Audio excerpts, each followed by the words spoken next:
Good morning, boys and girls. I hope you're all doing very well this morning. Well, we're continuing the story of Joseph. Now, what happened to Joseph? Let's try to remember. Well, he had some interesting dreams, and his brothers didn't like them at all. His father neither. And then his father sent Joseph to go look for his brothers and for the flock they were caring for. And once the brothers saw him coming, they took him and they threw him into a well that didn't have water in, a pit, and eventually they sold him to some Ishmaelite traders who took him to Egypt. Now we're wondering what is happening to Joseph in Egypt. So we're going to again look at the Bible, God's word, God speaking to us.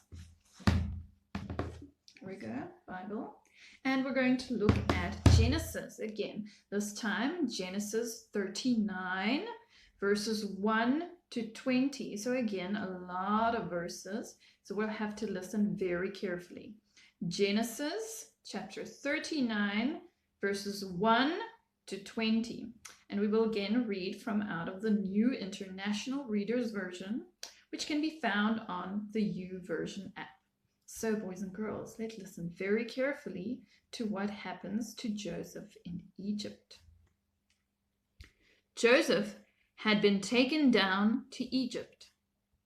An Egyptian named Potiphar had bought him from the Ishmaelite traders who had taken him there. Potiphar was one of Pharaoh's officials. He was the captain of the palace guard.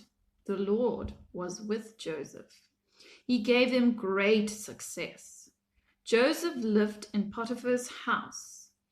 Joseph's master made Joseph successful in everything he did. So Potiphar was pleased with Joseph and made him his attendant. He put Joseph in charge of his house. He trusted Joseph to take care of everything he owned. From that time on, the Lord blessed Potiphar's family and servants because of Joseph. He blessed everything Potiphar had in his house and field. So Joseph took good care of everything Potiphar owned. With Joseph in charge, Potiphar didn't have to worry about anything except for the food he ate. Joseph was strong and handsome.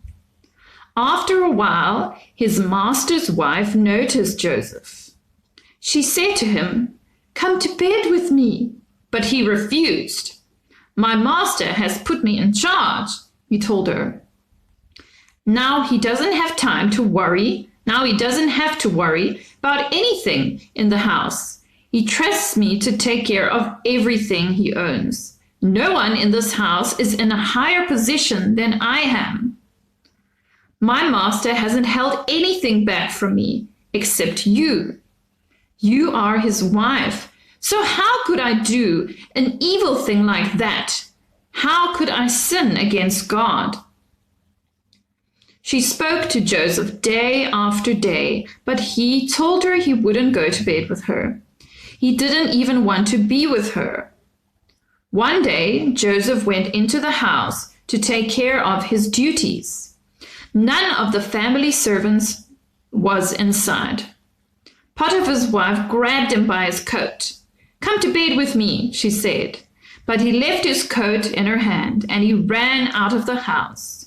She saw that he had left his coat in her hand and had run out of the house. So she called her servants. "Look," she said to them, "this Hebrew slave has been brought here to make fun of us." But I screamed for help. He heard my scream. So he left his coat beside me and ran out of the house.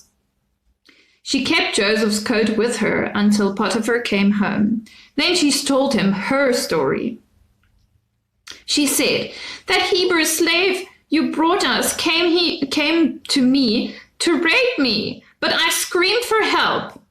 So he left his coat beside me and ran out of the house." Potiphar's wife told him, "That's how your slave treated me." When Joseph's master heard her story, he became very angry.